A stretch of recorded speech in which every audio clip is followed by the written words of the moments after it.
Boa tarde a todos. Vamos iniciar a entrevista coletiva com o técnico Rogério Ceni após a vitória por 2-1 sobre o Água Santa pela 9ª rodada do Campeonato Paulista. Primeira pergunta, repórter Ivan Drago, Rádio Transamérica. Rogério, você perdeu para a partida de hoje mais 2 jogadores com problemas musculares, Alisson e Diego Costa. Você está preocupado com esse tipo de lesão mesmo rodando o grupo? Quais os atletas requerem mais cuidados nesse momento? Boa tarde.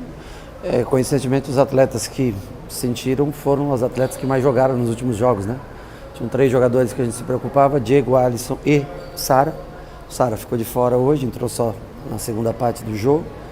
E o Diego, que teve uma sequência de jogos, junto com o Alisson, que vem jogando a maioria dos jogos. É o que eu tento explicar, que se você colocar o mesmo time em sequência, você começa a ter grande chance de lesão. Eles treinaram 10 minutos ontem e infelizmente sentiram desconforto. Vão fazer uma avaliação melhor durante essa semana para ver qual é a gravidade, se vai precisar ficar algum tempo fora ou quem sabe já possam estar presentes no jogo contra o Corinthians. Marcelo Lima, Rádio Energia 97. Boa tarde, Rogério. Hoje foi um jogo em que o resultado foi mais importante do que o desempenho, que não foi dos melhores? Bom, o desempenho, todas as vezes que eu vim responder, eles nunca são dos melhores, nem o jogo. Hoje, de fato, acho que a gente não rendeu tanto, principalmente no segundo tempo, não conseguimos render, mesmo trocando os 4 homens de frente de uma vez e tentando dar mais energia. Nós não conseguimos tanto finalização no segundo tempo, uma equipe também jogou bem fechada, muito alta, né? Boa na bola aérea. Hoje o resultado ele era importante para assumir a primeira colocação do grupo, conseguimos esse objetivo, mas em matéria de qualidade, de ser um jogo vistoso, ele deixou o primeiro tempo ainda com algumas coisas boas, o segundo deixou um pouco a desejar. Márcio Torvano, Rádio 105 FM. Rogério, seu próximo adversário vai ser o Corinthians, que agora é comandado por um técnico português. O que você acha de ser o único brasileiro entre os treinadores dos 4 grandes de São Paulo? Eu lamento, acho que tem ótimos treinadores no Brasil, mas também cada clube logicamente faz a contratação, o mercado é livre, tanto de ir e vir. Um dia nós também vamos poder, quem sabe, ocupar um mercado estrangeiro novamente. Eu acho que é um movimento de mercado natural, a vinda dos estrangeiros, e por mais que, claro que a gente queira, né, tem amigos e ótimos treinadores que eu conheço que poderiam exercer essa função em outros grandes clubes, infelizmente vai ser necessário esse momento, essa onda de treinadores de fora vir, até que o fracasso exista também e volte-se a pensar nos treinadores daqui do Brasil. Porque quando vai vir tantos treinadores assim, alguns também vão fracassar, como é natural no futebol, equipes mais fortes se sobressaem, equipes que não têm um poder aquisitivo tão grande ou não vivem um momento tão bom, tendem a fracassar. E quando você tem vários treinadores nessas funções, também vai ser deixado em aberto o fracasso de alguns, e aí o mercado vai voltar. Já teve a época dos treinadores jovens, teve a volta dos treinadores mais velhos, teve agora o mercado sendo aberto para estrangeiros, e faz parte do mercado, a gente tem que encarar dessa maneira. Eduardo Afonso, canais ESPN. Rogério, foram poucos minutos, mas o que você poderia falar sobre a estreia do Andrés Colorado e, se possível, sobre o Moreira? Bom, sobre o Andrés, ele vai precisar ainda de uma adaptação. Ele chegou, fez 4 treinamentos comigo só. É um jogador características que eu gosto, bom passe, pode ajudar muito em bolas aéreas, tanto que a disputa, se eu não me engano, o segundo gol é ele quem ganha, né, a disputa na bola. Ele é mais um lado a lado, um volante que joga lado a lado. Nós mudamos um pouco a maneira de jogar agora, com o Nestor jogando mais por dentro, o que dificulta, né, colocar ele de imediato no time, mas nós vamos tentar adaptar o mais rápido possível. Mas é um jogador que vai agregar bastante a gente. Tem boa qualidade de passe, tem que jogar um pouco mais rápido, né? Na Colômbia se joga um pouco mais, é um futebol mais técnico, um pouco mais de liberdade. Aqui não, um futebol mais pegado, mais rápido. Então ele vai ter que também se adaptar na velocidade de passe, mas é um bom reforço pra gente. Moreira, eu vi o Moreira jogar logo quando eu cheguei no São Paulo Sub-20, São Paulo e Flamengo. Não sei que fase era do Campeonato Brasileiro, se eu não me engano, Copa do Brasil, não sei, mata-mata. Acho que era semifinal, se eu não me engano. E gostei muito do Moreira quando eu fui lá em Cotia. Vi vários jogadores, né? O Caio foi um dos meninos que eu gostei bastante naquele jogo, fez gol, até foi 1-0 São Paulo. E me impressionou muito o Moreira pela regularidade, um jogador bem equilibrado, 50-50, sabe apoiar bem, mas sabe defender bem, ambidestro, inteligentíssimo, um menino que tem desejo de vencer, gosta de treinar, gosta de escutar, gosta de aprender. Teve a sua oportunidade hoje, eu acho que fez um bom jogo. Para um garoto de 17 anos, eu acho que elogiável a postura dele dentro de campo hoje. Bruno Carvalho, Portal UOL. Boa tarde, Rogério. São Paulo não tinha uma sequência invicta de 6 jogos desde a reta final do Crespo. A que você atribui esse momento do São Paulo depois de um início de temporada em que chegou a frequentar até a zona de rebaixamento? É uma equipe que acho que corre mais riscos que aquela, tanto que essa invencibilidade ela é cercada por muitos empates, se eu não me engano, eu não tenho certeza, mas eu sei que tem vários empates. Esse time é um time que acaba perdendo jogos porque é um time que arrisca jogar muito mais do que aquele. São características distintas, mas importante. Nós tivemos um grande jogo que foi contra o Santos, um bom jogo contra o Campinense, especial primeiro tempo. E também tivemos oscilações, como o segundo tempo de hoje, que não foi bom, como o segundo tempo da Campinense, que caiu um pouco de intensidade, depois de 16 finalizações no primeiro tempo. Mas eu acho que é importante para dar confiança, assumir, né, essa primeira posição. São mais 4 jogos e nós vamos precisar de pontos. Tem 2 clássicos seguidos, né? O Ferroviária está só 4 pontos atrás, o São Bernardo com a mesma pontuação, a diferença no saldo de gols.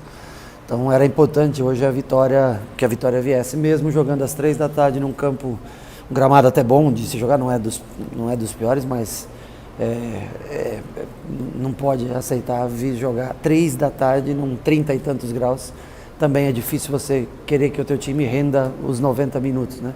Eu acho que a federação, o próprio clube poderia ter um pouco mais de força para que esse jogo fosse feito à noite. Eu sei que aqui não tem refletores, mas como a maioria também torcida era São Paulino, poderia ser num outro lugar à noite, ou que seja 5 da tarde, um horário melhor para a gente, porque nessa temperatura é desumano você cobrar com que o jogador renda fisicamente os 90 minutos. Guilherme Pradella, Rádio CBN. Boa tarde, Rogério. Gostaria de ouvir uma análise sobre o jogo. 2 tempos distintos, só uma finalização na segunda etapa. Um segundo tempo que parecia que não andava, com muitas paradas. Bom, primeiro que o árbitro picotou o jogo todo. Foi mal até, eu tenho dúvida até de expulsão, da primeira expulsão deles, tenho dúvida. Uma arbitragem que deixou o jogo mais lento do que já provavelmente seria por jogar nessa temperatura às 3 horas da tarde. Já por natureza, já é um jogo mais amarrado. Você vê jogos às 11 da manhã que não caminham o jogo. Às 9 da noite o jogo caminha, porque são 10 graus de diferença de temperatura, o jogo vai caminhar muito mais rápido. Então, assim, muito picotado o jogo, com faltas inexistentes para os dois lados, não é nem reclamando a nosso favor, não. É só que o jogo tem que fluir, o árbitro também tem que colaborar, tem que ajudar para que o jogo tenha fluência. Eles, logicamente, mataram bastante também o jogo, né? Um time forte fisicamente, isso atrapalhou para o jogo ganhar ritmo.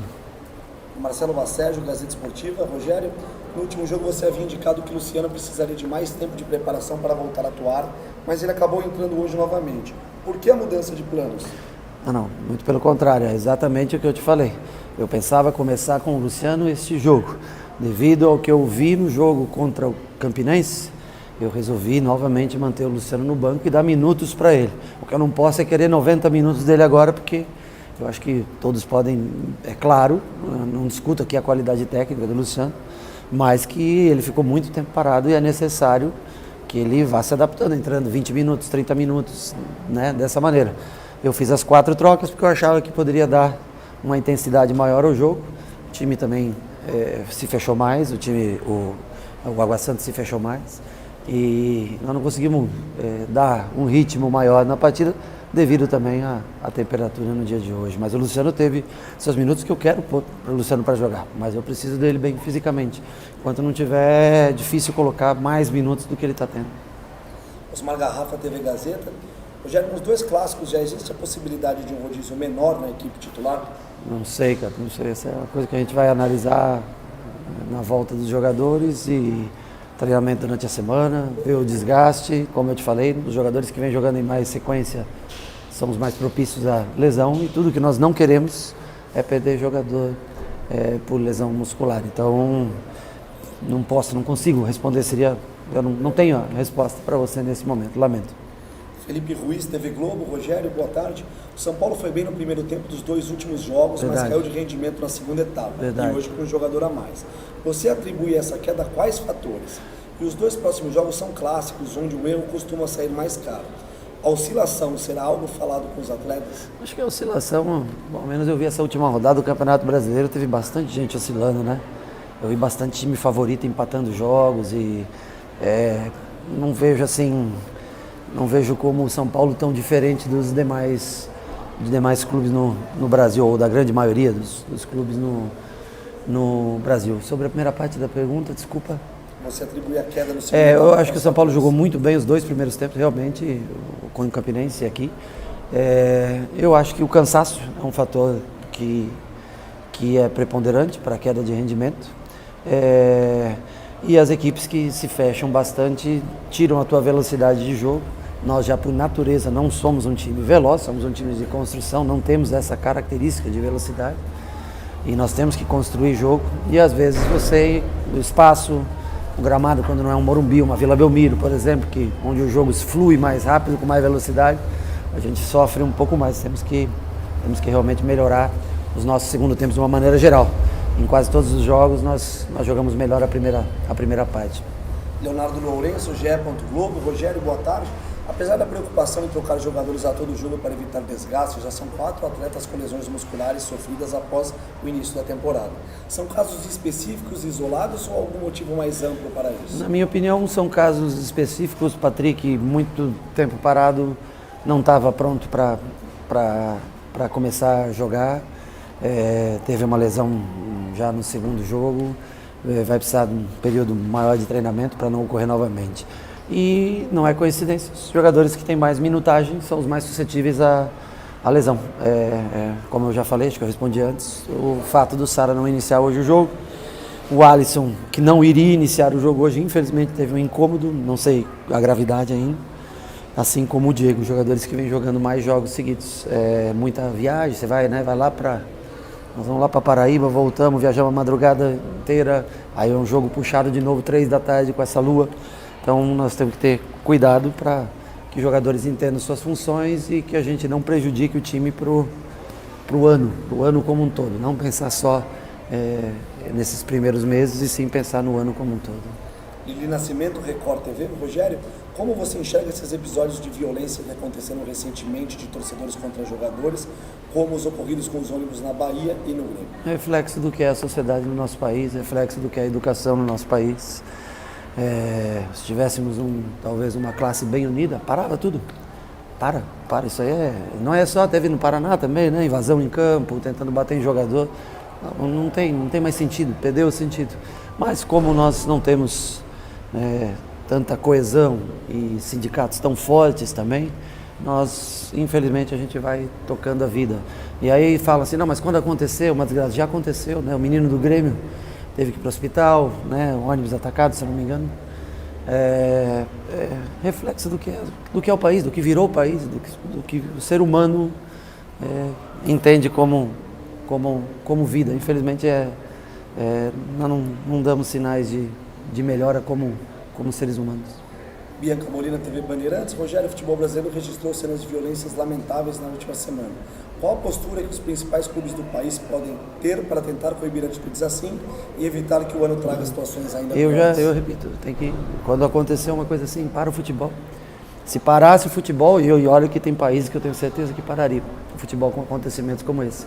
Mas como não para e tudo segue, como muitos clubes também endividados e já toca-se da maneira que for possível, né? Então, infelizmente, se fosse sério mesmo, eu acho que deveria ter parado o futebol diante dos acontecimentos. Aliás, foram bem, acho que no mesmo dia ou em 2 dias diferentes aí, de espaço de tempo, acontecimento suficiente para parar tudo. Encerramos então com o Rogério, obrigado a todos, uma boa tarde.